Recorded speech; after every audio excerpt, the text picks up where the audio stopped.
Today I wanted to go over a bunch of Nintendo Switch news, so stay tuned.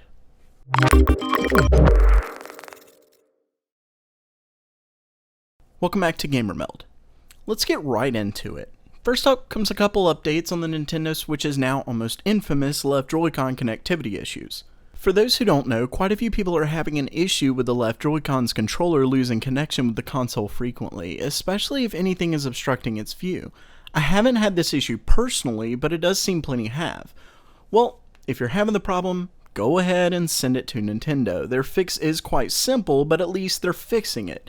They insert a small piece of conductive foam to keep out unwanted signals, and apparently it's working, as sites that sent theirs off are having no issues now. Nintendo also noted that it has been fixed on the manufacturing level, so we shouldn't see any more issues like that in the future. The second bit of news has to do with actually getting your hands on a Switch. If you're like many, you want a Switch and can afford it, but you simply can't find one in stock. Unfortunately, it doesn't seem that will be changing anytime soon, as GameStop announced they'll likely have stock issues for the remainder of the year.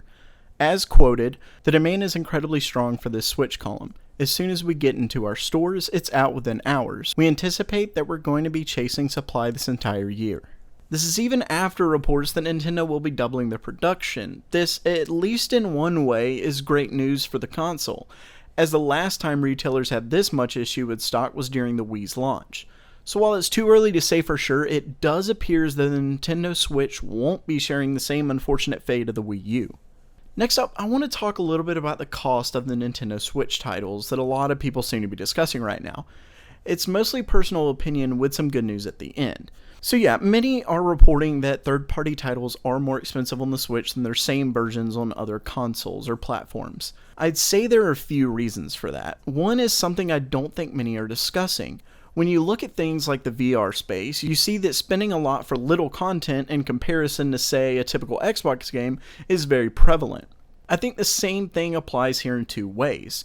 For one, it's no secret the Wii U didn't sell all that well. Developers are almost certainly hesitant to risk a lot on another problem like that, so they're pricing the games as if there won't be many users to purchase, just as VR does.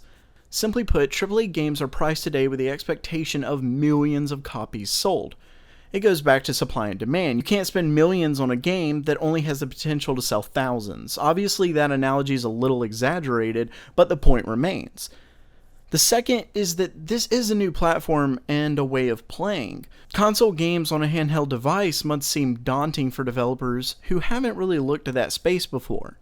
Then you have the obvious contenders like the added cost of the physical media. Yes, plenty of people will buy it digitally, but that cost still must be added into the equation. You could argue it should be cheaper when purchased digitally, but then you make those angry who wanted to purchase physical media, so they probably feel it's best to split the added cost across the platforms. But with all of that said, as the Nintendo Switch is seeming to be a very successful launch, the first hindrance goes out the window and the second and third become less relevant. Then comes the good news. Some game developers are even using this as a marketing tool, like publisher FDG Entertainment, who promised Monster Boy and The Cursed Kingdom will be the same price across all platforms. So this once again boils down to the beauty of competition. Eventually more companies will eat the added cost of the cartridge and prices should lower.